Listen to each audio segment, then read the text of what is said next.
compañeros dirigentes territoriales que están cursando formarnos en la Universidad de Misiones, en la Universidad de Tucumán, en la Universidad de Río Cuarto, en la Universidad de Cuyo, en la Universidad Arturo Jaureche, en la Universidad de Córdoba y en la Universidad de Villa María.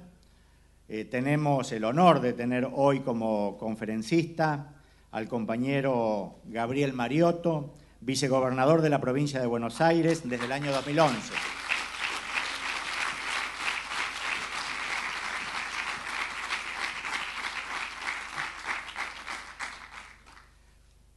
El compañero Mariotto fue subsecretario de Medios, interventor del CONFER, lugar desde el que impulsó la Ley de Servicios de Comunicación Audiovisual, y presidente del AFCA, Autoridad Federal de Servicios de Comunicación Audiovisual. Licenciado en Periodismo y Comunicación Social, es docente de la Universidad Nacional de Lomas de Zamora, decano de la Facultad de Ciencias Sociales de la misma universidad, y también tenemos el orgullo de contarlo como docente de la Universidad Nacional de Lanús. Compañero Mariotto, bienvenido, muchas gracias por estar con nosotros. Muchas gracias, señor vicerrector, muchas gracias a los alumnos y compañeros que vienen llevando adelante este curso, a todos los alumnos y compañeros de las distintas universidades de la Argentina que están llevando adelante este seminario, y por supuesto muchísimas gracias a la Secretaría Académica por invitarme a participar en este encuentro donde vamos a intentar reflexionar juntos. No es una clase, ni un teórico, ni una clase magistral de un seminario, sino solamente una posibilidad de reflexionar sobre algunos ejes que nos preocupan. Nos preocupan en la coyuntura y en la dimensión histórica. Estamos atravesando momentos intensos en nuestra patria desde hace muchísimo tiempo, y si vamos un poquito más a la historia, desde el inicio mismo de nuestra nacionalidad, incluso antes de 1810, porque el aceite hirviendo y el agua en los techos de San Telmo a las tropas británicas que habían desembarcado en Ensenada y en Quilmes eran ya un gesto interesante de soberanía, de pertenencia, de ver cómo hombres y mujeres criollos querían precisamente ser libres y no pertenecer a ninguna colonia. El otro día, 12 de agosto, fue el Día de la Resistencia y nos encontramos en el Luna Park, en un espacio en donde hablábamos de los temas que hacen a la economía de hoy, hablábamos de buitres y estaba cerquita la imagen de Bedford como el comandante de las tropas británicas.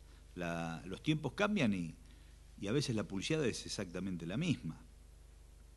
Nosotros vemos en los tiempos de hoy como frente a también un tema de coyuntura, donde el Ejecutivo, en cabeza de nuestra presidenta, envía un proyecto a la legislatura y pone en la misma contradicción histórica a los sectores del abanico político de nuestra patria. La misma contradicción, digo, porque aún aceptando categorías clásicas de izquierdas, centros y derechas, la dicotomía es si es una izquierda, un centro o una derecha en clave nacional o en clave colonial. Sería maravilloso que existiera una izquierda, un centro y una derecha nacional, y no que frente a determinadas coyunturas las posiciones clásicas del espectro político, del abanico ideológico político de nuestra nación, se vieran tamizadas por un blindaje colonial. Entonces la derecha ya no es más derecha, sino que es precisamente la defensa de los intereses del imperio. Sería bueno tener incluso una derecha nacional, que plantee términos, incluso que aporte una mirada edificante desde su concepción. Lo que pasa es que rápidamente les es más fácil levantar otras banderas, otros intereses que los de la Argentina. Entonces se produce realmente una gran confusión. Creo que en esto hay que volver a Jauretche cuando planteaba precisamente que las políticas nacionales eran esas, ¿no? Eran pensar a la patria desde nuestro lugar, desde nuestra pertenencia, desde nuestro bloque continental, y ahí poder convivir en los matices, las estéticas y las diferencias. Pero bueno, va a ser muy difícil. No se ha podido en todos estos 200 y monedas años de historia, pero bueno, hoy estamos atravesando una situación realmente intensa, son 11 años de continuidad de un proyecto político en el marco de 30 años interrumpidos de democracia, que nos da un plus a la hora de poder participar y abordar los temas con muchísima profundidad. 30 años de democracia no existieron en la patria, jamás. Jamás tuvieron la posibilidad de aquellos cuadros políticos, hombres y mujeres patriotas que admiramos, de tener este continente de institucionalidad. Y eso es realmente un valor que debemos poner en palabras y que lo vamos a poner en palabras siempre, porque la defensa de las instituciones es central. Pero quizás la recuperación de la democracia del año 83 le puso a la Unión Cívica Radical la oportunidad de interpretar una sensibilidad que estaba subyacente en la mayoría de la ciudadanía de nuestro país, que era el valor de las instituciones. Nosotros los peronistas teníamos más preocupaciones por la transformación que por la institucionalidad, aún habiéndola padecido, porque los golpes de Estado precisamente se le hicieron en su mayoría a gobiernos peronistas. Hubo otros golpes de Estado de gobiernos que habían nacido con la ilegitimidad que dan las proscripciones precisamente al peronismo. Pero aún padeciendo con el golpe de Estado y aún padeciendo con la muerte, la desaparición y la tortura, nosotros suponíamos que era más importante subrayar la transformación que la institucionalidad. Y la Unión Cívica Radical, con la percepción realmente elogiosa que podemos hacer de esa situación que tuvo Raúl Alfonsín, privilegió las instituciones. Y esa opción política nos permitió consolidar y que hoy estemos parados en estos 30 años que van a ser años centrales para el resto de la vida de nuestra patria. Hoy, con la llegada de Néstor, digo, un hoy histórico desde el 2003 a esta parte, esa institucionalidad también se ve fortalecida por la idea de la transformación. No hay una institucionalidad boba, vacía o formal, sino que a la institucionalidad se le tiene que poner concepto, contenido, pulseada, se tiene que poner en cuestionamiento. El gobierno no es el poder es otra cosa, el gobierno es una herramienta. En aquella recuperación de la democracia se escuchaba casi en la construcción semántica el concepto de llegar a ocupar un lugar. Llegó a ser concejal, llegué a ser consejero escolar, llegué a diputado, llegué a presidente, llegué a gobernador o lo que fuese. Era como una meta, un llegar que no tiene para qué, ¿no? Como diría Homero Expósito en El último café, un llegar sin para qué. Bueno, hoy es distinto, hoy no se llega a ningún lado, hoy se está en un lugar con un objetivo, que es cuestionar al poder y ampliar ciudadanía. Filosóficamente, nosotros, por supuesto, avalamos esa condición. Ahora no alcanza con el concepto, hay que aceitar la herramienta para que ese objetivo filosófico se pueda plasmar en políticas públicas. porque a veces uno pretende determinada acción y se toma la medida que está en las antípodas de esa dirección. Entonces, las buenas intenciones no alcanzan. Aquí hay que tener la filosofía bien en claro, pero a su vez discutir la herramienta que se va a aplicar para llegar a buen puerto, porque si no nos pueden ocurrir tragedias como las que ya hemos padecido y podemos convivir casi alegremente con la teoría del derrame, que se le caigan las migajas a unos ricos a ver si los pobres pueden entonces rebuscársela con eso. Y eso, hecho en nombre del peronismo, es una tragedia, porque el peronismo construye desde la justicia social. Eso fue la década del 90, fue la fotografía de la década del 90. Entonces se construye con justicia social. Bueno, discutamos las herramientas. ¿Cómo logramos llevar adelante tal causa? ¿Cuáles son las medidas que se tienen que aplicar? ¿Cuándo? ¿Cuál es el tiempo en aplicárselas? Hay que discutirlas y se discute en la sociedad. Nosotros nos encontramos con esa herramienta en los foros de la Ley de Servicios de Comunicación Audiovisual. Realmente fue un gran instrumento. Es el camino más difícil, porque a veces se toma una decisión, pum, y se aplica.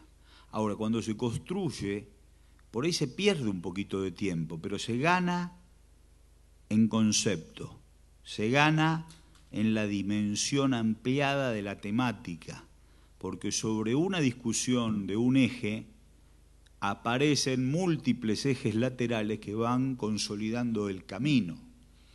Entonces yo propongo en todas las disciplinas de acción institucional la consulta en foros. Me parece que es una herramienta interesantísima, porque nadie nace sabiendo, ni nadie sabe de todo, sino que ahí vuelvo al concepto llegar o ser y estar, el estar siendo de Rodolfo Kusch, ¿no? El estar siendo en un lugar que te obliga a formarte, que te obliga a estudiar, que te obliga a auscultar la mirada ampliada del resto de la sociedad para definir el camino y validar ese camino en una ida y vuelta con la ciudadanía. Creo que eso es imbatible. Ese concepto es imbatible. Fue imbatible en la ley de medios. Recuerdo los Wikileaks que decían, ¿qué va a salir la ley de medios? Y ahí están en Ushuaia discutiendo 80 personas en una universidad. Los Wikileaks en la embajada iban y le batían a los funcionarios de la embajada de Estados Unidos cuáles eran sus aproximaciones. Entonces, un foro en Ushuaia era ridiculizado por aquellos que ostentaban el poder. Decía, imposible, están en Ushuaia. Y así esos 80 tipos de Ushuaia hicieron aportes que están a pie de página del texto de la ley, como los 500 de Misiones, o los 250 de Chaco, o los casi 1000 de la Universidad de Córdoba, y de tantos otros foros, en donde se fueron aportando y subrayando conceptos, y algunos decían, esta ley es federal, pero donde dice tal cosa, además debería decir tal y tal cosa, no sea cuestión que se interprete livianamente y que esa interpretación esté en las antípodas de lo que ustedes están sosteniendo. Entonces era una discusión filosófica y de herramienta. Y salió la ley que salió, y cuando llegó a diputados y al Senado, el poder que sometía encontraba erguidos a los diputados y senadores que tenían un pueblo atrás sosteniendo la bandera, porque esos temas ya se habían discutido después de 27 años de democracia. Entonces, ese formato de foro yo lo fomento, incluso lo aplicamos cuando tenemos oportunidad. Tuvimos que discutir ejes de democratización de la justicia en el marco de las políticas de seguridad que se reclaman, y llevamos adelante el foro de policía judicial en nuestra provincia de Buenos Aires. sobre la implementación de un cuerpo especializado de investigaciones para delitos complejos, aparecieron sugerencias de trabajar en una nueva ley que modifique la procuración y que garantice la autonomía de la defensa, o en otra ley que también salió por consenso para la Secretaría de Jury de Enjuiciamiento, donde llegan las denuncias de los funcionarios judiciales, defensores, jueces, fiscales, algunos que actúan mal, otros que son denunciados para amedrentarlos. Entonces resolvimos un nuevo procedimiento administrativo explícito y con tiempos marcados para no demorar la opinión de ese tribunal, o el juicio por jurados, o el mecanismo de prevención de la tortura, o la ley de ética pública o de información pública. Incluso tenemos media sanción de una nueva conformación del Consejo de la Magistratura. O sea, todos esos abanicos de leyes surgieron de los foros. 8 foros en las 8 secciones de la provincia de Buenos Aires, 24 foros en provincias que conforman el Estado Nacional, pero la metodología es invalorable en todas las temáticas, porque es la única forma que tenemos para evitar la tentación de redactar los pasos atrás de un escritorio y escuchar a los técnicos, a los profesionales, a los ciudadanos de a pie, que por ahí no tienen ni primario ni secundario, ni pasaron alguna vez por la puerta de una universidad, pero tienen toda la sabiduría de padecer los problemas y de saber cuáles son las respuestas. Las leyes medioambientales, 19 tenemos presentadas también, foros, vamos con esto, ¿qué hacemos? ¿Cómo logramos que las inmobiliarias no planifiquen los terrenos, que no sean los countries los que nos den el formato urbano, sino que tengamos la posibilidad de planificar cómo logramos el acceso a la tierra de todos nuestros ciudadanos, donde está el Estado a la vanguardia de esa planificación? Hoy a la mañana asistimos con mucho dolor a volver a la fotografía de topadora y policía en un asentamiento. Esto es trágico. Topadora y policía en un asentamiento nos llena de dolor. El Estado tiene que estar a la vanguardia de la planificación. Medios de comunicación instalando una agenda de descalificación permanente a los sectores de la pobreza y horadando la sensibilidad de la ciudadanía. Y lo peor que nos puede pasar, como planteaba un poeta local y gran cuadro intelectual como Osvaldo Ardizone, te convertís en una bosta, digo prolijamente, don Osvaldo usaba la palabra que tenía que usar, te convertís en una bosta cuando juzgás descalificativamente a un borracho, cuando también subrayás la conducta de una prostituta, o cuando asistís sin inmutarte a un desalojo. Hoy las cámaras de televisión, que estaban lejos, porque la justicia había dicho que las cámaras tenían que estar lejos, asistían sin inmutarse a un desalojo. Solo la voz del cura y de algunos ciudadanos ponían el acento en lo que iba a ocurrir en la noche, esperándose una tormenta con el destino de cientos de ciudadanas y ciudadanos de nuestra América Latina, de nuestra patria, que viven ahí, sin ningún tipo de distensión, está en mi ánimo hacer, si nacieron de este lado del río Pilcomayo o de aquel lado del río Pilcomayo.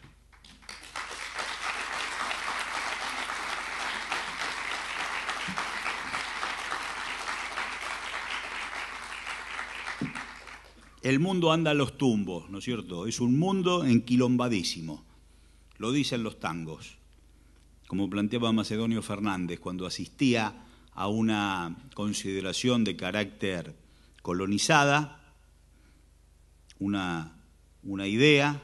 Macedonio interpelaba a su interlocutor, le decía: ¿en qué tango está escrito, en qué tango está dicho este concepto que usted repite? No, en ninguno, no está en los tangos. Entonces es colonial. Entonces, el volver a ese reduccionismo de Macedonio, que es volver al gran talento argentino, para aplicar en los temas de hoy, en la coyuntura política. Nosotros tenemos la oportunidad de revisar en nuestros grandes intelectuales las marcas ideológicas y sobre todo la esgrima de argumentación, para no caer en el sometimiento de la agenda. Y la agenda mediática no es una agenda de hoy, es una agenda cultural. Nosotros tenemos la obligación como militantes, como estudiantes, como intelectuales, de resignificar absolutamente todo, resignificar esta charla y resignificar lo que escuchamos, lo que leemos, lo que vemos en la tele. ¿Cómo no vamos a andar resignificando por ahí? Yo estudié en la Universidad de Lomas, estudié, es una forma de decir, porque algunas cosas las estudiaba con mucha atención y otras cosas no tenían nada que ver con los planes de estudio, pero bueno, estudiábamos y tratábamos de sacarnos buenas notas, porque ser peronistas en las universidades de los 80 y de los 90 era durísimo, o sea que para poder predicar tenías que tener buenas notas y eso nos obligaba a estudiar, que no era algo que estaba dentro de nuestro ánimo. A nosotros nos gustaba más la expresión, pero después escuchamos a Marechal que decía que el hombre está hecho para el conocimiento y la expresión, entonces estudiábamos. Y Barthes, Roland Barthes, a mí me dio, en una cátedra de semiología, un libro de Barthes, me dio la herramienta que más valoro en mi paso por las aulas universitarias, cuando plantea, superando el esquema clásico de Saussure, de la direccionalidad de la comunicación, de emisor-mensaje-receptor, digamos, ¿no? Saussure planteaba que un emisor daba cuenta de un sentido, que ese sentido se convertía en un mensaje y que el receptor primero decodificaba y después connotaba, ¿no? En una cosa en blanco y negro, lenta, ¿no? Emisor, mensaje de receptor, denotación, connotación.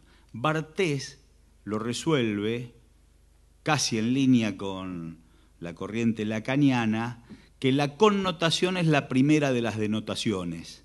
Entonces nosotros, frente a un mensaje, rápidamente llegamos a qué quiere decir, no qué está diciendo. ¿Qué quiere decir con esto?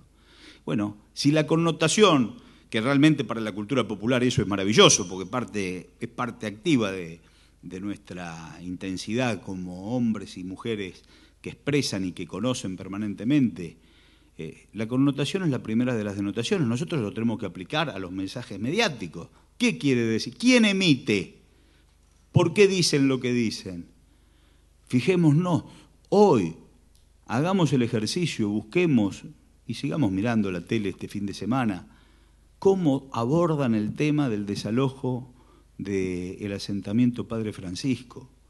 Dan por sentado verdades como si fuesen manifiestos irrefutables, en donde está en sí mismo la descalificación, el desprecio, la estigmatización, y todos, aún la política de distintos sectores, atrás de ese eje.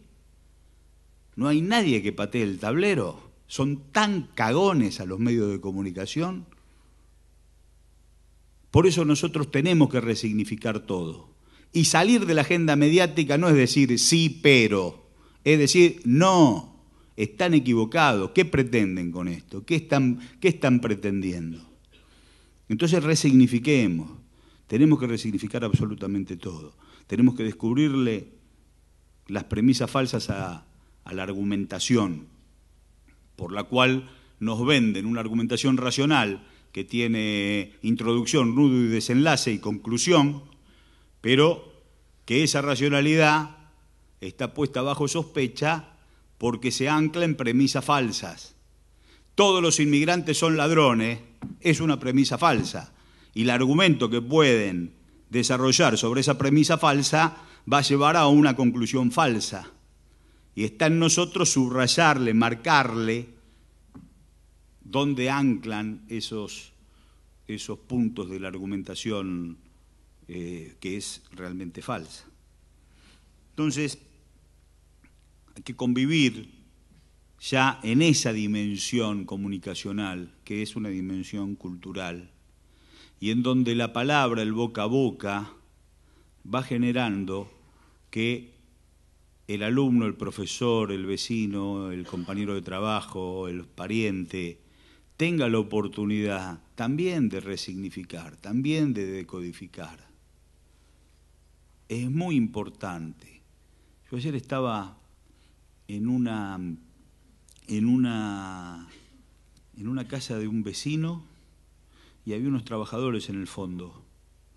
Y uno le decía al otro, le estaba explicando por qué la noticia en TN era distinta a la noticia.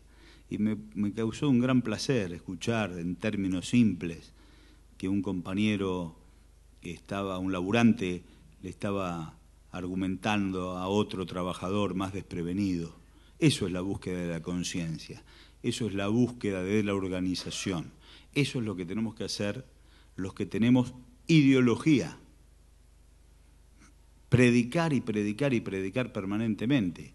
Y digo ideología, y no digo la ideología mía, que es la de muchos de los que estamos aquí. No estoy hablando kirchnerismo, peronismo y el resto no, la ideología.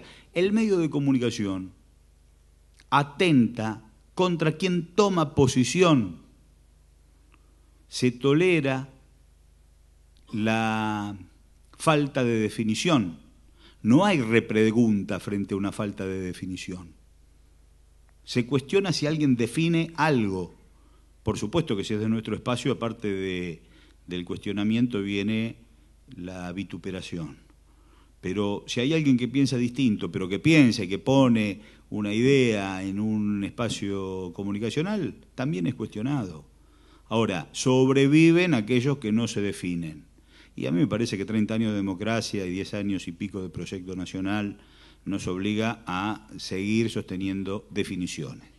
Y a ser antipáticos a veces. Podemos tener buen estilo, podemos cuidar las formas, pero no ser complacientes. Yo no me imagino este escenario prendiendo y apagando la luz a las 12 de la noche porque nos dice una cabeza parlante de un canal de televisión que esa es la forma que tenemos de divertirnos y de pertenecer a un espacio más ampliado. La verdad, yo creo que ahí vuelve la manifestación popular de putear mientras se ve, ¿no? Como los que tenemos recuerdos de infancia de abuelos, de padres, de vecinos, de escuchar la radio y putear, de leer el diario y putear, de ver la tele y putear. Yo no creo, si alguna vez algunos de nosotros cae mansamente a ir a buscar la perilla y prender y apagar la luz, que reciba por lo pronto la palabra solidaria de un compañero, de preguntarle qué es lo que estás haciendo. Porque el mundo anda a los tumbos, planteaba Cadícamo, en esa mirada tan disepoliana, cuando quise referenciar lo de Macedonio Fernández. Y los tangos lo abordaron, porque realmente el mundo del siglo XX andaba a los tumbos. Bueno, es el mismo mundo que hoy también sigue andando a los tumbos. Han pasado mucho tiempo, ha pasado mucha agua bajo el río, pero el mundo sigue mal. El mundo sigue con conflictos muy serios. Ese mundo que nosotros conocimos, que tenía la Unión Soviética y los Estados Unidos, ya hace rato dejó de ser. Ese mundo bipolar, Yalta, Segunda Guerra Mundial, Yalta, la división del mundo, el general poniendo una palabra de una mirada sublime intelectualmente en materia de tercera posición, sobre la base real de la existencia de un tercer mundo. Pero Yalta logró consolidar los dos bloques, el mundo bipolar, que se fueron dividiendo los espacios geopolíticos.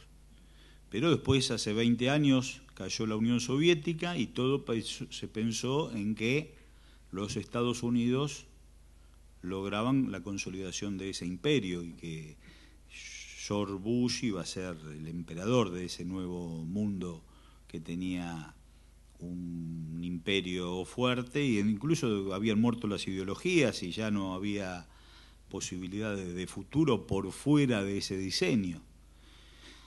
Bueno, eso duró muy poquito, por suerte también. Duró nada, y ese sueño de ser el emperador del mundo también se frustró. Y bueno, ahí América Latina también tuvo mucho que ver. Fueron surgiendo otros polos de poder que son los que hoy están transitando las economías emergentes. Digo que América Latina tuvo mucho que ver porque en ese 2005 el no al ALCA fue fundamental, ¿no? Lula, Chávez y Néstor poniendo esas manos en Mar del Plata, diciéndole no al ALCA, esa contracumbre que le puso letra a la cumbre, le puso esa letra, impensado que una cumbre de compañeros latinoamericanos, de que esos conceptos después retumben adentro de la cumbre, esa mirada torva de Néstor Abuyen en la foto histórica, donde lo está midiendo, ¿no? Está midiendo a ver qué es lo que va a decir o va a hacer este hombre. Entonces ese no al ALCA fue central para el diseño de una América Latina que emerja como un bloque de poder en ese mundo que antes era unipolar y que ahora empieza a ser multipolar.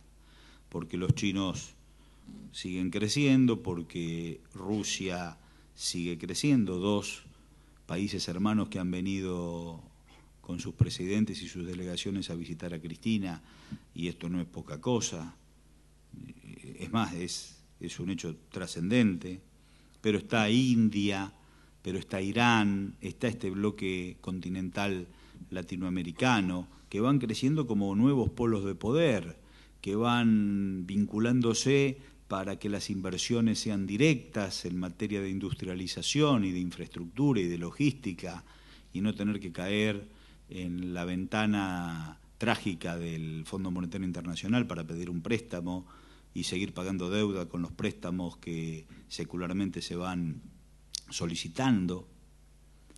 Entonces es una política nacional latinoamericana en el marco de un mundo que da oportunidades para transitar por este camino, que es un camino que no es un lecho de rosas, sí.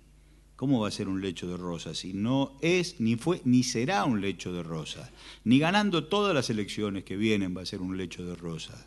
Esto va a ser una gran tensión, donde hay que estar preparado, por eso la conciencia y la organización, porque el poder no se entrega fácilmente a los designios de la voluntad popular, sino que va a querer seguir sometiendo. Enero del 2010 fue también muy difícil cuando el presidente del Banco Central no quería pagar la deuda con las reservas. La deuda, por supuesto, que no se había contraído en este tiempo, ¿no? Deudas históricas. Los gobiernos peronistas pagan deudas. Los gobiernos de otros espacios, por supuesto, de las dictaduras y de otros sectores que ceden, que amainan el plumaje al primer ruido en términos de Almafuerte, también piden deuda. Son los gobiernos peronistas los que tienen que resolver el bolonqui. Por eso el general resolvió la Baring Brothers de Rivadavia, 100 y pico de años después. Y Néstor y Cristina resolvieron el quilombo que nos dejaron del 56 en adelante, todos los gobiernos. 8.000 millones de dólares en el 76, lo que sería una cosecha de aquel entonces, 60.000 millones de dólares en el 83, 80.000 millones de dólares en el 89, bueno, 190.000 millones de dólares con el caballo de todos los espacios políticos que lo proahijaron, megacanje, blindaje incluidos, con la llegada de Néstor. Entonces, la deuda tapaba el bosque, la deuda tapaba la ventana donde había que ir a pagar, y llega Néstor con la claridad conceptual de administrar con la acumulación de reservas el superávit fiscal y el superávit comercial. Son tres pilares que la Argentina no puede abandonar, que siempre tiene que seguir, esos tres pilares clásicos de Néstor. Hoy andamos fallos en algunos, producto de políticas complejas a nivel mundial, porque el mundo anda a los tumbos y nosotros tenemos también nuestros problemas. Pero hay que volver a esos tres ejes que son los pilares de el kirchnerismo interpretando económicamente la doctrina del general Juan Domingo Perón. Entonces, cuando había que pagar deuda con las reservas que se habían acumulado producto del trabajo de los argentinos y de la industrialización marcada por el proyecto político, los agentes que estaban al frente del Banco Central no querían seguir pidiendo deuda y seguir con esa bicicleta que explica también Cristina en todos los discursos. Y bueno, esos mismos tipos antes habían cerrado las escuelas técnicas, o sea que no son incoherentes, tienen coherencia. Cuando ese muchacho fue secretario de Educación en el año 96, se cerraron las escuelas técnicas porque la Argentina no necesitaba técnicos, químicos, matriceros, torneros, soldadores. Si había que comprar todo importado. Ese era el plan económico. Entonces el chabón cerró las escuelas técnicas. Hoy en Astillero Río Santiago hay carteles que dicen se necesitan soldadores, porque la recuperación del trabajo necesita de esos oficios.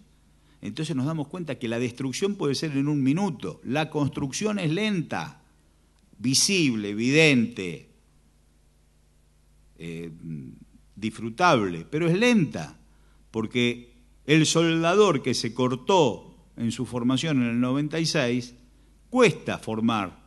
Entonces faltan soldadores producto de una medida del 96. Fíjense si vuelven esos muchachos a tomar decisiones. ¿Qué ocurre con todos estos años de conquista? ¿Qué ocurre? Una medida de orden neoliberal nos hace volver al pasado, porque una medida de orden neoliberal no está impulsada por un sector de cierta centro-derecha criolla. Una medida de orden neoliberal está avalada por aquello que Néstor, Lula y Chávez le dijeron que no en el 2005 a Bush cuando el no al ALCA. Hoy el no al ALCA es el no a la Alianza del Pacífico, que encierra esa nueva medida de orden neoliberal para volver a condenarnos a ser el patio trasero del imperio norteamericano. Entonces, ¿con quién está peleando el proyecto político que lidera Cristina? ¿Con opositores de cotillón, con protección mediática, o está peleando con el imperio y con la Alianza del Pacífico? ¿A quién protegen los comunicadores sociales cuando en los programas políticos nos destrozan y son complacientes con los emergentes de la oposición? Un amigo me decía que eran más honestos los muchachos de Al Capone cuando mandaban a agredir a alguien, porque llegaban a un lugar, en las películas de Hollywood, llegaban a un lugar, entraban, le daban una gran paliza a determinado sector o determinada persona, y antes de irse decía, esto te lo manda Al Capone. Entonces el tipo que cobraba sabía de dónde venía la bronca. Ahora, nosotros vamos a la tele, o leemos un diario, o escuchamos la radio, y nos destrozan. ¿Y para quién trabajan? ¿A quién le están ahorrando la tarea de desgastarnos? Porque no dicen que están trabajando para tal o cual candidato. Y eso es muy malo para la sociedad y es muy malo para la política, porque nosotros tendemos que discutir con otros actores políticos, porque ese desgaste al que se ve sometido el proyecto que lidera Cristina permanentemente, ahorra de poner en palabras qué formato de país quieren los opositores. El periodista nos puede descalificar, pero no está obligado a proponer. Nadie, desde un medio de comunicación, tiene por qué proponer. Ellos pueden hacer la tarea que hacen. Incluso algunos entienden que la única tarea que tiene que hacer el periodismo es oponerse. Yo ahí le pego una vuelta, creo que también puede comprometerse con causas, ¿no? Walsh, Tunión, Arlt, incluso para nombrar a Arlt antes del 45. se comprometen con causas, no solamente cuestionan. Pero pongámosle que para algunos sea fácil ese concepto, o no fácil, para algunos sea noble ese concepto de cuestionar. Cuestionan, no cuestionan a nosotros, a ellos no les repreguntan, y los opositores no dicen qué modelo de país quieren. Entonces hay una gran dificultad. Es mejor pelearse con la señora Carrió, o con el señor Macri, o con el señor Massa, o con el señor Giustosi, para hablar de un vecino. No es más fácil, es mejor poder discutir y contraargumentar y que nosotros digamos lo que hacemos y qué podemos hacer mejor y que ellos digan en qué nos equivocamos y qué harían ellos con determinados temas. Ahora, eso no ocurre. Nosotros vamos a un lugar, nos dan una viaba permanente, pum, pum, nos pegan, y nadie sabe entonces, si fuese cierto lo que ellos dicen de lo que nosotros hacemos, qué van a edificar los que van a cosechar nuestros desgastes. Entonces, también tenemos que generar otros escenarios e interpelarlos a los opositores para ver si construimos una idea edificante y una confrontación de ideas también edificante, que hoy no se está dando, precisamente porque lo que se tolera es la falta de definición y la liviandad. El imperio del focus group. Vamos a hacer un focus group. Entonces, 30 personas piensan tal cosa, hay que decir eso. Y dicen giladas. Y algunos son de nuestro propio espacio, que también se enamoran del focus group, se enamoran de la operación de prensa, se enamoran de la gilada. La gilada es muy difícil tenés que tener realmente mucha convicción y mucha militancia para no entrar en la operación mediática. Y la operación es esto que denuncia Cristina siempre, mandar a decir una cosa y después creerse lo que está puesto en letras de molde, y después salir orondo por la calle y decir, ¿viste lo que dice el diario? Si lo mandaste a poner vos, sonso.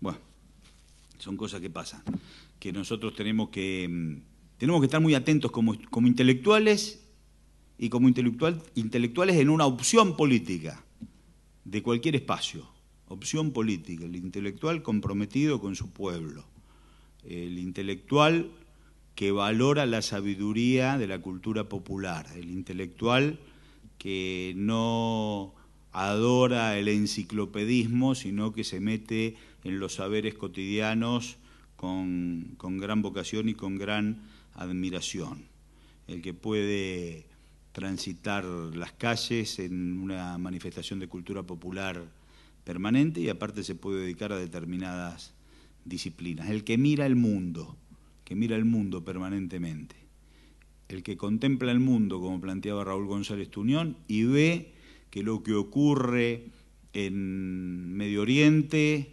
está atado a lo que ocurre en una dimensión global, que los estados que tienen déficit muy importantes en sus cuentas le venden armas a todo el mundo y que quieren paliar la deuda fiscal que tienen con la venta de armas. Y van generando guerras que no tienen el título de Tercera Guerra Mundial porque nadie se anima a ponerla. Pero los episodios que están ocurriendo en el mundo son realmente merecedores de una gran preocupación. Son guerras seculares, violaciones a los derechos humanos de forma grosera, trágica, que llena de dolor y que tienen a los mismos vendedores de armas. Las mismas oficinas son las que venden armas a uno y a otro. Y después son los mismos tipos que salen a condenar para la tribuna. Y bueno, tenemos que estar muy atentos también a esos temas. Nosotros tenemos en América Latina la energía que nos da el petróleo venezolano, el brasilero, nosotros con Vaca Muerta, el gas, la necesidad que tiene América Latina de tener solidaridad y políticas de integración energética, reconvertir nuestra matriz energética. Nosotros no podemos seguir importando combustible o energías por 16.000 millones de dólares. Nosotros tenemos en Atucha 3 un espejo al cual mirarnos necesitamos tener muchos más centros de energía nuclear, muchos más centros de generación de energía con represas o eólica. Necesitamos dotar a todos nuestros parques industriales de esa energía y necesitamos formar ciudadanos para que se vinculen con el valor agregado a la producción primaria. Tenemos en estas 9 universidades nuevas la posibilidad de formar técnicos y profesionales en las ciencias duras, pero también tenemos que llevar las carreras a los lugares de la producción, donde el ciudadano no tenga que desarraigarse ni tenga que emigrar, sino que pueda formarse en algo que inmediatamente lo va a vincular con el aparato productivo de su región. Metalmecánicas en General Belgrano o técnico en Aras, en Carmen de Areco, San Antonio de Areco, donde está la industria hípica, o logística en el puerto de Quequén, y así en los distintos lugares de nuestro país. Formar ciudadanos que salgan de las escuelas técnicas, que se capaciten en esas ciencias duras y que le pongan al valor agregado que corresponde a la producción primaria. De eso se trata el modelo de Argentina industrial de Perón Evita, de Néstor y Cristina. Nosotros hemos llegado con 11 años de crecimiento a un Producto Bruto Interno importante, pero hay que seguir dándole aire a ese Producto Bruto Interno para seguir agrandándolo, para que no tenga la disfunción de la inflación y de las devaluaciones, y que andemos a los codazos un sector con el otro, sino que hay que seguir agrandando ese Producto Bruto Interno precisamente con trabajo, con generar nuevos puestos de trabajo, con generar industrialización. Y por eso la diversificación de la matriz energética y la formación de ciudadanos. Fíjense que el otro día nos tocaba ir a Balcarce y ahí tenemos una planta de papas precocidas, McCain, que tiene 900 trabajadores, pero ya vi en el parque industrial una planta de 80 trabajadores haciendo papitas de snack para estaciones de servicio y de 150 trabajadores de papas precocidas para aquellos trabajadores que trabajan en las minas de toda América Latina y que están a una altura impresionante, en donde la cocción tiene otros tiempos. Entonces, los precocidos destinados a ese nicho de consumo, pero 80 y 150 trabajadores que se suman a los 900 de McCain, y antes era la papa a exportarla así como venía. Entonces, los técnicos en procesos alimenticios, los ingenieros industriales, esas son las carreras que nosotros necesitamos para fortalecer ese conocimiento y que pueda venir la inversión al lugar en donde está la producción, lo mismo que con los tambos, con nuestra leche, nuestros quesos, lo mismo con la producción. Yo todavía voy a hablar, me tomo un minuto para hablar de la provincia y le pido disculpas al resto de los compañeros de otras universidades, de otras latitudes, pero la provincia de Buenos Aires es el 40% del Producto Bruto Interno, y nosotros estamos llevando adelante un proyecto en el marco de este mundo conflictivo y en esta oportunidad que tiene la economía emergente de seguir consolidando sus puestos de trabajo y su destino industrial. Nosotros estamos planteando un cambio en la matriz productiva de la provincia de Buenos Aires, 40% del Producto Bruto Interno del país, repito. Nosotros tenemos unidades productivas pequeñas en la provincia, que están definidas. 50 hectáreas en Pergamino no es lo mismo que 300 o 250 hectáreas en Carmen de Patagones por las características del suelo. Pero las unidades productivas pequeñas pueden recibir del Banco Provincia un estímulo para que el chacarero deje de arrendar el campo a la cerealera, que fue una cultura pre- y post-125 que se había dado con naturalidad. Venía la cerealera, alquilaba el campo, lo alquilaba bien, el chacarero se iba al centro con su 4x4 al bar a criticar al gobierno, pero no se laburaba en el campo. La cerealera tenía todo el circuito de producción y de comercialización. Entonces nosotros tenemos que volver a la cultura del trabajo. ¿Cómo logramos que el chacarero vuelva a producir? Y el Banco Provincia le tiene que asistir el fertilizante y le tiene que asistir con el gasoil para que el hombre lo devuelva en un fondo rotatorio en 365 días.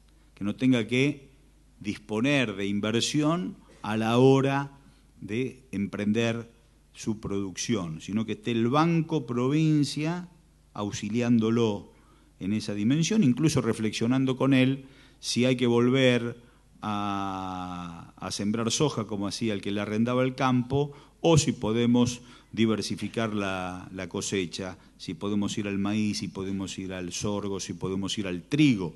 El sudeste de la provincia de Buenos Aires tiene temas de sequía muy importantes y el INTA está resolviendo unas semillas que soportan la falta de agua, y nosotros también necesitamos trigo. Entonces, si vamos a aportar gasóleo y fertilizante, podemos reflexionar con el chacarero la posibilidad de reconvertir la siembra y que después, una vez que esa producción esté cosechada, a 365 días se le devuelva el dinero. Pero una vez que logramos volver a la cultura del trabajo de nuestra producción, tenemos que evitar que la cerealera lo espere en la tranquera para absorberle el producto y comercializarlo, quedándose con la crema del negocio.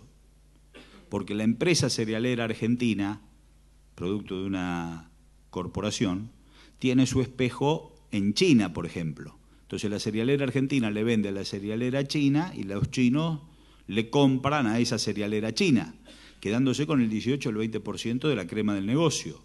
Entonces nosotros decimos, ya que vamos a fomentar gasóleo y fertilizante en un acuerdo de sinergia, para hablar de alguna de esas palabras que están de moda, con el productor, también conformemos la empresa de comercialización mixta entre las asociaciones de productores y el Estado, y que en términos de mercado compitamos con las cerealeras, y que le queden más guita al bolsillo del productor, más guita al bolsillo del trabajador, y que siga creciendo el Producto Bruto Interno de la provincia de Buenos Aires.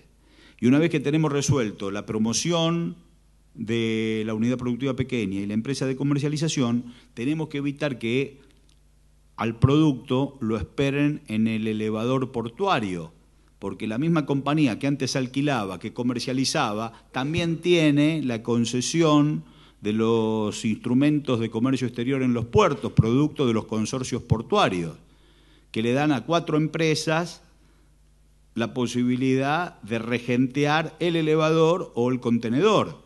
Entonces esas empresas privilegian lo que siembran, lo que comercializan a la hora de elevar, porque también de esa elevadora se deposita en el transporte, en el barco, que también es de ellos. Entonces la Argentina exporta por 20.000 millones de dólares, recibe 7.500 millones de dólares en materia de retenciones y gasta 8.000 millones de dólares en materia de fletes y seguros. Cualquier parecido con el diseño del ferrocarril, que aumentaba la tarifa en 1880 para que el algodón se acumule y los chacareros, los algodoneros del Chaco no lo puedan subir al tren que llegaba al puerto de Buenos Aires, que dejaba acumular la cosecha, que después le bajaba la tarifa, le compraba el algodón a 2 pesos, llegaba al puerto de Buenos Aires administrado por los ingleses, se subían los barcos ingleses, se pagaban fletes y seguros británicos y después nos vendían el pullover. Cualquier parecido con eso es pura casualidad, diría un director, ¿no? Es lo mismo. Entonces, una ley que permita el control estratégico de nuestros puertos, supraconsorcio, que no sean las 4 empresas claves las que dicen qué prioriza a la hora de elevar. Cuando escucharon que yo planteaba esto, salieron a responder. Primero me mandaron una carta como si fueran un virrey, que ratifique o rectifique mis dichos. Y digo, estamos bien. Pero después dicen, no, el elevador en el puerto es una tarea que está siendo advertida con mucha liviandad, porque el elevador, cuando sube el grano, deja o sobrantes o faltantes, nunca es exacto. Y esos sobrantes o esos faltantes en manos del Estado es sinónimo de corrupción. Entonces que ellos lo tenían que seguir llevando adelante, ¿no? Si lo hace el Estado es corrupción, si lo hacen ellos es ciencia pura. Digo, estamos bien, responden cualquier cosa. Ley supraconsorcio que maneje el control estratégico de nuestros puertos. No podemos caer en la administración de consorcio que a su vez le ponen un representante del Estado en un directorio conformado por algunos gremios, pero sobre todo por las multinacionales, donde el representante del Estado tiene que firmar lo que los tipos deciden. Entonces, en la cadena de producción, de comercialización, de control estratégico de los puertos, también le tenemos que sumar la reserva de carga, que es una ley nacional, pero sí en la provincia de Buenos Aires podemos hacer la preferencia de carga buques de bandera, para así como planteaba Manuel Belgrano, que la producción argentina se traslada en barcos argentinos. Entonces dice, no, pero no hay barcos argentinos, y porque no hay promoción. No hay barco, porque ¿quién va a comprar un barco argentino si después la misma empresa que te alquiló el campo te comercializa, te eleva y te transporta? Entonces, promoción de la industria naviera y promoción de los armadores y de los astilleros criollos, y buques de bandera de empresas argentinas que tributen en la Argentina con trabajo registrado. Fíjense todo lo que puede hacer la provincia de Buenos Aires para ir a buscar ese nicho de 8.000 millones de dólares a nivel nación, pero que van a ser 3.500, 4.000 palos verdes para la economía de la provincia de Buenos Aires, mejor para los productores, mejor para los trabajadores, mejor para la economía nuestra. Y cómo volcar a partir de ese cambio de matriz en la producción los recursos para hacer una gran transformación en materia educativa. Porque si nosotros planteamos que queremos 8 horas de clases y no decimos de dónde vamos a sacar el recurso, estamos reproduciendo una utopía en términos clásicos, una buena idea que nunca se cumple. Para nosotros la utopía, desde Néstor en adelante y de Perón en adelante, es la realidad efectiva. Nosotros lanzamos una idea y no descansamos hasta que se cumpla. Entonces una utopía a la criolla, la utopía a la criolla es la realidad efectiva de nuestra marcha. Entonces vamos con el sueño, pero decimos, de aquí vamos a sacar el recurso para que vayamos a 8 horas de clases y que los maestros no tengan que andar de un lado para el otro buscando trabajo y los pibes 8 horas formándose. El 20% de las escuelas públicas deben tener 8 horas en los próximos 5 años. Plan quinquenal de educación, 5 años a futuro con el 20% de nuestras escuelas públicas con 8 horas. Esto significa alrededor de 4.000 millones de pesos en inversión, en materia de infraestructura y en materia también de sueldos.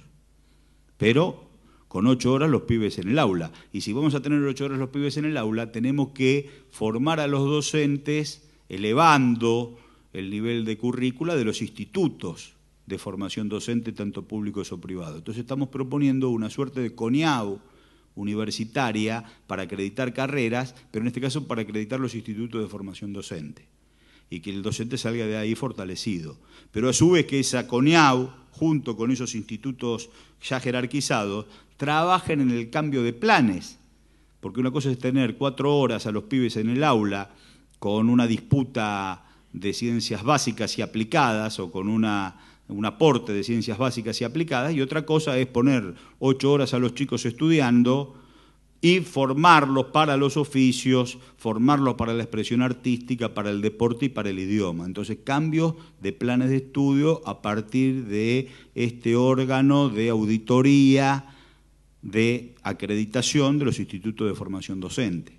Y junto con las 8 horas, la ley de financiamiento que surge del cambio de matriz de productiva y la acreditación de las carreras, también empezar a discutir algo que plantean los gremios siempre cada vez que hay comienzo de clases, que son los problemas de infraestructura y de alimentos en las escuelas. Y los que somos del conurbano sabemos muy bien que en el 90% de los casos los consejos escolares tienen candidatos que son los que fueron rebotados de la lista de concejales, que no están en un lugar de expectativa para ingresar a un consejo deliberante, termina siendo el primer candidato del consejo escolar. En el interior es distinto porque hay más vínculo con la educación, pero aquí la rosca más espuria de los cierres de lista lleva a que haya una réplica de esa conducta. Y aparte, en la misma tira de concejales, abajo dicen consejeros escolares. Entonces yo lo que estoy proponiendo es una ley que escinda la lista de concejales de la de consejeros escolares, donde la ciudadanía hasta pueda cortar y donde pueda haber un debate sobre qué perfil de consejo escolar queremos y quiénes son los consejeros escolares de esas listas, porque nosotros discutimos en nuestros barrios la luz, el agua, la cloaca, la vivienda, pero nunca el consejo escolar. Y mucho menos sabemos quiénes firman los cheques de los consejos escolares que están hace 30 años, porque no hay concurso de oposición para saber quiénes son esos hombres o mujeres que firman los cheques. Entonces, los términos del decreto 222 de Néstor para nombrar al secretario de ejecutivo o el secretario general que firma los cheques, que la sociedad los conozca. Una lista aparte de consejeros escolares donde haya discusión, donde nos peleemos los espacios políticos a ver sobre qué perfiles académicos queremos en cada distrito. Entonces, esa reforma educativa se puede llevar adelante porque se ha trabajado sobre la reforma de la matriz productiva de la provincia. Y entonces cuando venga la tele a hacernos aplaudir la topadora y la policía en un desalojo y a pedirnos la baja de imputabilidad de los chicos que tienen que ser presos a los 16 años y a trabajar sobre la insensibilidad o sobre la xenofobia, nosotros le vamos a responder con inclusión, con integración, con educación, como corresponde en un gobierno democrático.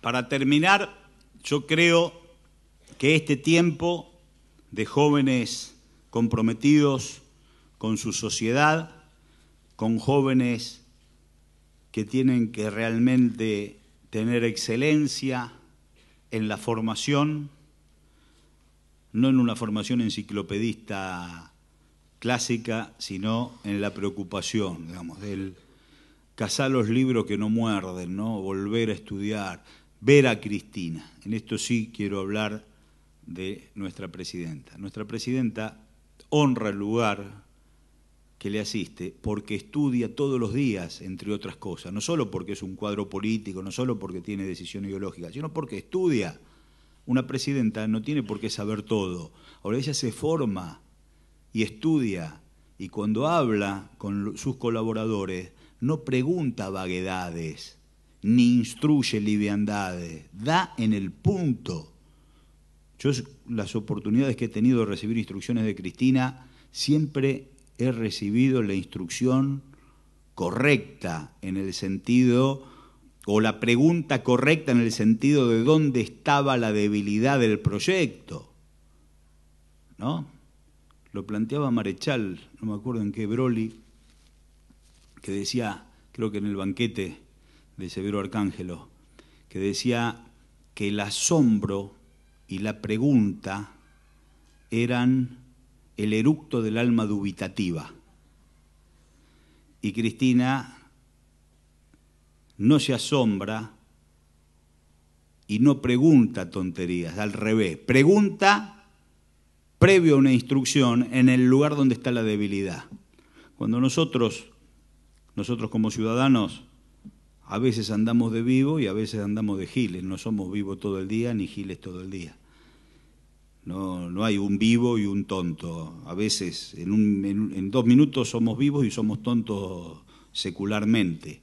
Pero qué lindo es poder disfrutar cuando la pregunta del interlocutor es la pregunta precisa, acertada de quien se ocupó de estudiar el tema.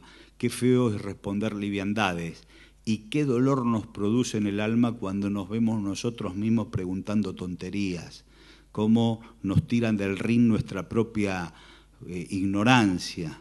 Por eso, para no caer en esa sensación que es muy fea y que nos cuesta mucho volver a estar de pie, lo que hay que hacer es estudiar. Cacemos los libros que no muerden. Viva Perón, viva Cristina, muchas gracias.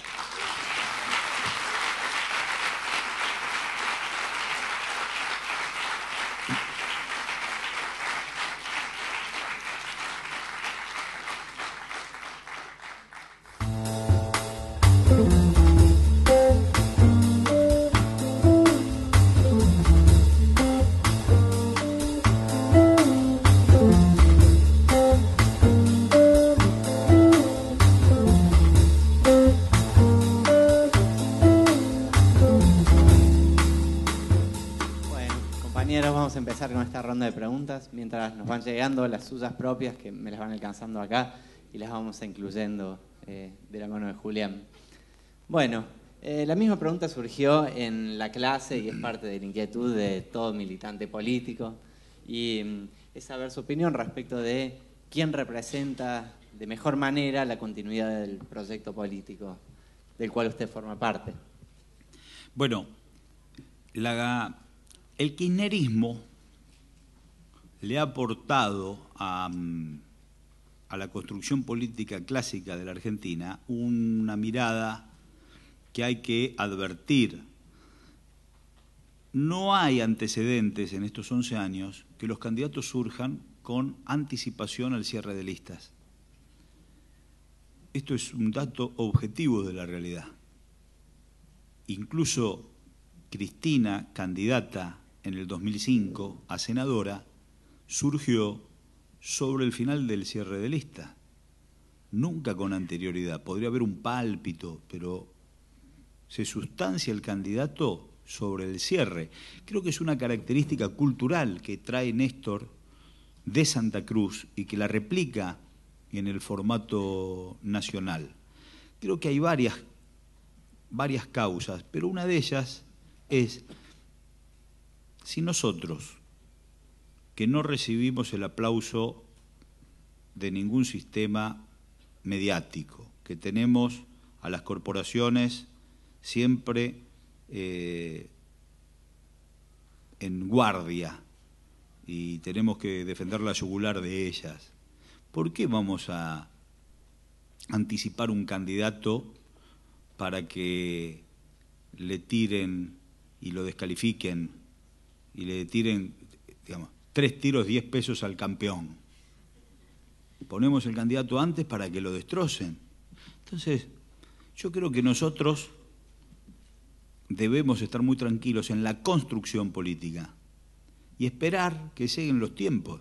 La preocupación por los candidatos de nuestro espacio ha sido explicitada en el 2013, cuando terminaron las PASO y antes de las generales. Ya la pregunta era, ¿quién va a ser candidato? ¿A quién le preocupa quién va a ser candidato? A los que tienen ganas de ver, de no tirar polvo, no gastar pólvora en chingmangos, descalificando a otro que no va a ser. Entonces, nosotros construyamos y esperemos que lleguen los tiempos. No hay que adelantarnos. ¿Quiénes tienen la idea de adelantar? Los que se miran su propio ombligo, que con eso parece como que se liberan. Sí, voy a ser candidato. El perro Oriolo, que es mi amigo, me planteaba hace tiempo, ¿no? Una vez vino a verme a casa un domingo, dice, tengo que hablar con vos. Entonces, digo, ¿qué pasó, perro? Dice, renuncié a la candidatura en Ezeiza. Yo ya sabía de su ilusión. Renuncié a la candidatura en Ezeiza. Digo, mirá vos, ¿y cómo te sentís? No, estoy mucho mejor. ¿Y a quién se lo dijiste? A mi esposa. Claro, la ilusión había construido una fantasía en la familia. Solo la esposa pensaba que este pibe podía ser candidato en Ezeiza. Y él vivía todo eso con una gran carga. Entonces renunció a la candidatura, no sabía lo aliviado que estoy. Y solo se lo tenía que decir a la esposa. Entonces, construyamos. Miremos a nuestra presidenta, que es la líder de este proyecto, porque Cristina va a terminar el gobierno en el 2015, pero no va a terminar su liderazgo. Entonces, más que nunca, Cristina tiene el bastón de mariscal después del 2015. O los votos son de algunos de nosotros. Los votos son de Cristina. Los abrazos, los besos, las cartas, las felicitaciones que recibimos cualquiera de nosotros cuando andamos por el país tienen un solo destino: Cristina. Cuídenle a la presidenta, manden un beso a la presidenta. Quien se crea que ese abrazo es para él está realmente confundido.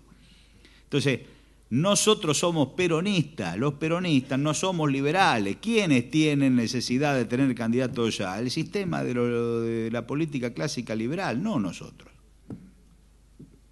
Muy bien. Desde acá, desde la UNLA, Fernanda, que es de Lomas, lo aclara.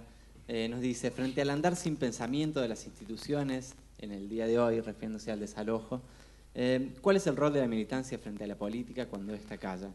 ¿Cuál es nuestro rol en estos casos? No, yo no soy quien para decir cuál es el rol. Fernanda, a quien conozco, sabe muy bien cuál es el rol, y yo diría que miremos lo que hace Fernanda y sigámosla a ella. Muy bien. También preguntan qué opinión tiene respecto de la frivolización de la política, pensando un poco en la política televisiva. Y hay gente que quiere los atajos, que busca atajos, pero me parece como que eso, la frivolización tiene que ver con la no definición. Y el kirchnerismo viene a aportarle, en el marco del proyecto nacional y del peronismo, previsibilidad. La política tiene que ser previsible. Hay actores que están en las antípodas de nuestro pensamiento que también son previsibles. Pero hoy la frivolidad es cómplice de la falta de definición. A nosotros una fuerza política, Faunen, que antes era UNEN y que se conforma con un colectivo que nos corría por izquierda, está dudando si apoyan o no a Macri. En la tele, no lo hacen en obras sanitarias, lo hacen en la tele.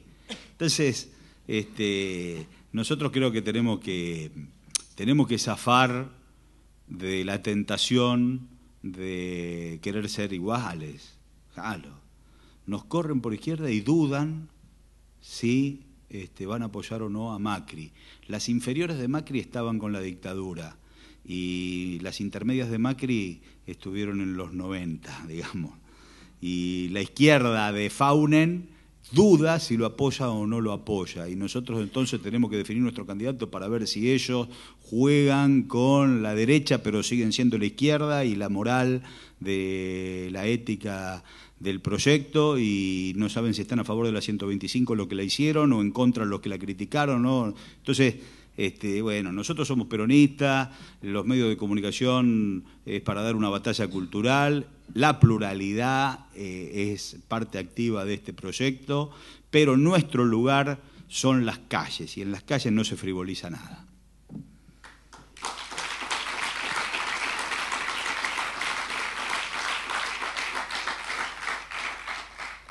Desde un par de universidades nos preguntan cuáles son los principales dilemas y desafíos ante los cuales deberíamos estar atentos de cara a las elecciones del año que viene. Es una pregunta que me supera, porque yo soy parte de los que tienen dilemas. Entonces, no, pero el dilema es el de siempre. Es civilización o barbarie, el dilema patria o antipatria, el dilema es imperialismo o bloque continental. Los dilemas son los clásicos, los grandes apotegmas que quieren descalificar, ¿no? ¿Cómo van a ser patria o buitre? Y sí, patria o buitre, porque ¿con quién te definís? Fíjate el lío que armó Cristina mandando la ley al Congreso.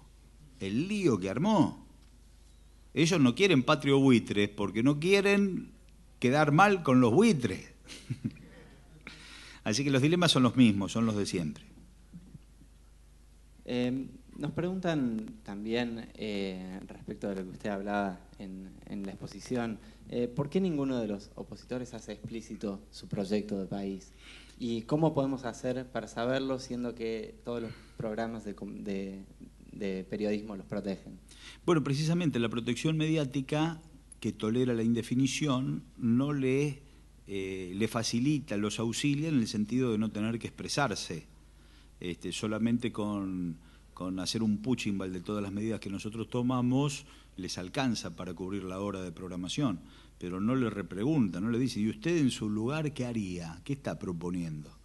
Entonces, es cuestión de la política, y en la política nosotros también somos responsables de bajarlo nosotros a los niveles de definición. Ahora, sería bueno que en el marco del formato estético de la tele lo que se plantee no fuera que vaya uno de nosotros contra 7 a recibir manos de todos lados, sino que vayamos una suerte de mano a mano siquiera, o que sean 3 contra 1. Pero que el que tenga que decir qué país quiere no sea la línea editorial del diario, sino que sea el político, que es el que va a querer confrontar con nosotros en las elecciones. Porque a la oposición se le facilita, leen la editorial del diario a la mañana y salen con esa bandera a caminar todos los medios y van a ser recontra bien tratados. Pero bueno, es una cuestión de política y es una cuestión de resignificación, es una cuestión de compromiso, de militancia y de organización. Porque aún cuando nosotros, qué sé yo, hoy creo y mañana también están los almuerzos. Nosotros, si vemos los almuerzos, tenemos que hablar arriba, ¿no? Y hacerle escuchar al que está con nosotros viendo el almuerzo dónde está la trampa. Yo pienso en mi abuela, que en los años 68, yo soy del 64, el 68 me acuerdo, con 4 años llegaba del colegio Jardín y llegaba a la casa de mi abuela, un patio que le tiraban agua y acaroína por los perros, y llegaba y estaba la tele prendida y había que hacer silencio porque estaba la señora de los almuerzos. Digo, pobre abuela, se murió con eso en el valero. Entonces yo creo que hay que hablarle arriba. A mí no me dejaban hablar, era pibe, que ella quería escuchar. Pero si hubiera alguien que le hubiera hablado arriba, la salvaba la vieja. Compañero, me piden que por cuestiones de agenda entre todas las universidades vayamos cerrando. ¿Cómo no? Muchísimas gracias por haber estado con nosotros en esto del análisis político, que es una suerte de adivinar el parpadeo, si me lo permite. Sí, señor. Le dejo la palabra para un cierre. Bueno, precisamente, adivinar el parpadeo tiene que ver con eso que planteábamos de Macedonio. Está en los tangos. Si está en los tangos, está en la cultura popular. Y está en los ritmos, en los sonidos, está en el folclore, está en el rock nacional, está en la fusión, que es la producción cultural de nuestro pueblo. Esa fusión surgió de años esperando el cruce de los Andes en el campamento del Plumerillo, donde ciudadanos de todas las latitudes de América Latina llegaban a defender la patria bajo el liderazgo de San Martín, y en la noche con los fogones venían las chacareras de Santiago, las zambas salteñas, las marineras peruanas, la cueca chilena, el chamamé del litoral, la milonga de la llanura. Eso era fusión, y nosotros tenemos expresión cultural precisamente de esa acción patriótica, de juntarse por defender a la patria. Esos sonidos llegaron a Cuyo, donde están las mejores guitarras, y de Cuyo surgieron los hombres que le arreglaban a Gardel. Ese Saúl Salinas, pre-Gardel Razano, le trajo los sonidos que estaban en el Plumerillo al primer tango canción, y después vino Lepera, y después vino el padre de Cátulo Castillo, José González Castillo, y el papá de Contursi, Pascual, y después vinieron los pibes, y vino Homero, y vino Discépolo, y vino Spinetta, y vino Charlie, y vinieron los muchachos de Los Redondos. Entonces después vino Fabio, vino el cine, vino la música popular, y eso es lo que nos ha conformado como pueblo, siempre luchando, siempre resistiendo y siempre expresando. Entonces, la batalla, el otro día lo dijo el Cuervo en el Luna Park, y comparto plenamente, la batalla es la batalla cultural. La pelea por los espacios políticos en las universidades tiene que ser la pelea por revisar que haya pluralidad en los programas de estudio de todas las secretarías académicas, que haya materias en donde la bibliografía esté ampliada, donde aquellos que son ocultados puedan tomar luz y tomar significación y contraponer esas ideas con otros autores, en el marco de la diversidad, en el marco de la pluralidad. La pelea en la universidad, que no tiene como objetivo ampliar conocimientos, desempolvar ejes que estaban ocultos no tiene sentido porque son sino codazos de políticos clásicos. Ahora, la verdadera batalla universitaria es la posibilidad de que haya múltiples cátedras que discutan y que se analice en el seno de las cátedras lo que ocurre en el país y lo que ocurre en el mundo. Qué importante es que una cátedra, no solo de las más vinculadas a los temas jurídicos o sociológicos, sino una cátedra de diseño dé cuenta de la posición que asume con respecto a la estética que se ha tomado en tal acto o en tal conmemoración y que ponga entonces su valor intelectual en el plano de confrontarlo con la realidad. Nosotros tenemos que dar cuenta en todas nuestras cátedras de lo que va ocurriendo. Patria o buitre, ¿qué ocurre en el plano laboral, abordado desde las ciencias del trabajo o de las relaciones laborales, con el concepto de Griesa? ¿Qué ocurre en el plano de la industria? ¿Qué ocurre en el plano de la publicidad? ¿Qué ocurre en el plano de la psicología? Cada uno lo tiene que abordar, los temas de coyuntura, desde su propia opción académica. Y ahí es donde vamos a tener las herramientas como sociedad y como dirigencia política para poder echar mano al conocimiento certero de cuál es el próximo paso que hay que dar en este camino de liberación nacional.